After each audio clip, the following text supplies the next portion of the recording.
Wawon, si dalang pembunuhan berantai. Tanggal 12 Januari tahun 2023 kemarin, polisi menangkap 3 pelaku pembunuhan berantai di Bekasi, yaitu Wawon Erawan alias Aki, Solihin alias Duloh, dan Dede Solehudin, yang terbukti telah membunuh 9 nyawa termasuk anggota keluarga Wawon. Pelaku, Wawon yang bertindak sebagai dalang dalam kasus ini, telah menikah dengan 6 wanita. 3 diantaranya adalah korban dari kasus pembunuhan yang dilakukan Wawon CS. Wawon Erawan dikenal juga sebagai Dukun Aki. Dia bekerja sama dengan Duloh yang juga merupakan dukun sekaligus eksekutor dalam kejahatan ini. Sementara Dede bertugas sebagai marketing untuk menipu para TKW dengan cara mengiming-imingi penggandaan uang.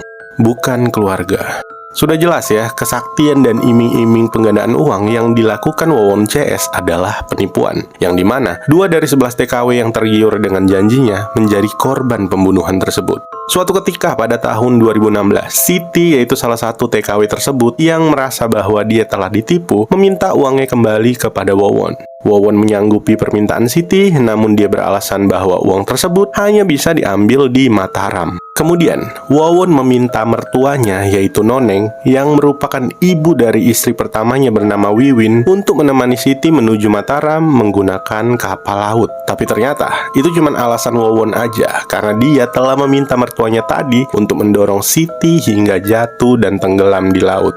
Beberapa saat setelah kejadian tersebut, Siti yang sempat dilaporkan hilang akhirnya ditemukan warga dan dimakamkan di kampung halamannya di Garut, Jawa Barat. Setelah Siti, seorang TKW lainnya bernama Farida yang merasa tertipu dan mulai tidak percaya dengan kesaktian Wawon meminta uangnya kembali. Namun kali ini, Wawon mengantarkan Farida menuju rumah Duloh. Di sini, di rumah Duloh, Farida dihabisi dan dikubur di sebuah lubang di rumah Duloh di kawasan Cianjur, Jawa Barat.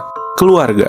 Menjadi seorang penipu atau pembunuh sudah jelas akan terus merasakan kecemasan, kekhawatiran, dan ketidakpercayaan kepada orang-orang yang mungkin tahu tentang kejahatan yang telah dilakukan. Inilah yang mendasari Wawon dan Duloh akhirnya memutuskan untuk menghabisi Noneng karena takut jika suatu saat Noneng akan membeberkan kejahatan tersebut ke polisi dan kembali menguburnya di sebuah lubang di rumah Duloh. Namun tak gimana ceritanya, Wiwin yang merupakan anak kandung dari Noneng mengetahui bahwa ibunya telah dibunuh. Wiwin yang terlihat syok kembali diantar ke rumah Duloh oleh Wawon untuk juga dihabisi seperti ibunya dan dikubur di lubang yang sama. Setelah kematian Wiwin dan Noneng, Wawon menikah lagi dengan seorang janda bernama Halimah. Kehidupan pernikahan Wawon dan Halimah berjalan seperti biasa hingga suatu ketika Halimah merasa sakit. Wawon memutuskan menemani Halimah untuk berobat alternatif ke rumah Duloh hingga akhirnya dinyatakan meninggal karena sakitnya. Namun satu hal yang tidak diketahui Wawon, bahwa Halimah adalah korban pembunuhan yang dilakukan Duloh tanpa sepengetahuannya. Karena dia menganggap istrinya meninggal dengan wajar, jasad Halimah lantas dikembalikan ke keluarganya di kampung halamannya di Cililin, Bandung, Jawa Barat. Sementara itu,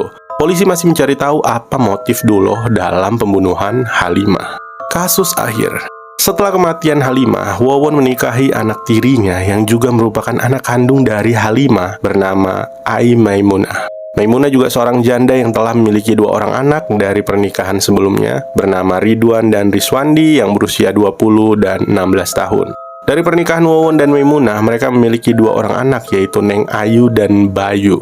Namun lagi-lagi, Bayu yang masih berusia 2 tahun dibunuh oleh Duloh dan kembali dikubur di sekitar rumahnya. Hingga pada suatu ketika setelah pembunuhan Bayu, Wawon CS merencanakan pembunuhan lain dengan target yaitu istrinya Maimunah, 2 anak tirinya, dan 1 anak kandungnya. Di rumah kontrakan di kampung Ciketing Barat, Bekasi, Wawon memberikan kopi yang telah dicampur pestisida kepada keluarganya. Agar rencananya tidak mencurigakan, Dede yang juga merupakan kaki tangan pelaku ikut mencicipi sedikit kopi tersebut. Penangkapan. 12 Januari 2023, para tetangga yang mendengar suara rintihan dari kontrakan tersebut memutuskan untuk menghampiri dan dikejutkan oleh para korban yang sudah tergeletak di lantai dengan mulut berbusa. Namun, 3 dari 5 korban telah ditemukan tewas. 2 yang selamat adalah Neng Ayu dan Dede, yaitu kaki tangan Wawon. Kejadian ini kemudian dilaporkan ke polisi dan polisi memulai olah TKP dan menemukan sisa muntahan dari korban serta bungkus sisa pestisida yang diyakini telah digunakan untuk meracuni para korban. Kasus pembunuhan berencana di kota Bekasi ini ternyata menggiring polisi ke kasus pembunuhan lain yang terjadi di Kabupaten Cianjur. Reserse dan Polda Metro Jaya bersama tim Pusat Laboratorium Forensik Polri berangkat ke Kampung Babakan Mandeh, Desa Gunung Sari, Kecamatan Ciranjang, Kabupaten Cianjur untuk membongkar pekarangan rumah Wawon. Di pekarangan rumah itu, polisi menemukan 4 jenazah yaitu Noneng, Wiwin, Farida, dan seorang balita yaitu Bayu.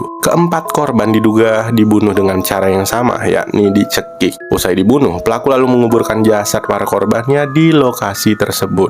Diketahui pembunuhan berantai yang dilakukan Wawon CS itu telah merenggut 9 nyawa, termasuk anggota keluarga Wawon sendiri dan 2 TKW. Direktur Reserse Kriminal Umum Polda Metro Jaya mengatakan bahwa pihaknya juga menemukan uang sekitar 1 miliar dari para tersangka pembunuhan. Uang tersebut diduga milik para korban yang tertipu oleh Wawon yang dikenal sakti dan mampu menggandakan uang. Diketahui uang 1 miliar tersebut disimpan dalam satu rekening atas nama MDD Solehudin, yaitu kaki tangan Wawon. Wawon CS sejauh ini baru dikenakan pasal 340 KUHP tentang pembunuhan berencana dan dikenakan juga pasal tindak pidana pencucian uang yang diatur dalam Undang-Undang Nomor 8 Tahun 2010. Hana, kasus ini masih terus dalam penyelidikan ya. Ada kemungkinan masih ada korban-korban lain yang mungkin akan ditemukan. Dari 11 TKW yang diketahui menjadi korban penipuan Wawon CS, Hana adalah seorang TKW yang selamat dari rencana pembunuhan tersebut. Hana diketahui telah memberikan penghasilannya ketika bekerja di Arab Saudi untuk digandakan oleh Wawon. Tapi seperti Siti dan Farida, Hana mulai merasa bahwa dia sedang ditipu. Hingga pada akhir tahun 2022, Hana yang baru pulang bekerja dari Arab Saudi menuntut Wawon CS untuk memberikan hasil dari penggandaan uang tersebut. Namun kemudian, Hana mendapatkan pesan dari Dede agar datang ke rumah Duloh di Cianjur untuk mengambil uangnya pada tanggal 28 atau 29 Desember tahun 2022. Menerima pesan dari Dede, Hana memang berencana pergi ke Cianjur pada tanggal yang telah dijanjikan. Namun ternyata hari itu hujan deras yang membuat Hana mengurungkan niatnya untuk pergi dan memutuskan untuk menemui Dede di Cianjur pada tanggal 8 Januari 2023. Tapi sesampainya di Cianjur, Hana tidak menemukan siapapun. Dan warga di sekitar rumah tersebut mengatakan bahwa sudah seminggu Dede tidak pulang ke rumah. Dan setelah hari itu, Hana dikagetkan dengan berita penangkapan dan pembunuhan yang dilakukan oleh Wawon CS.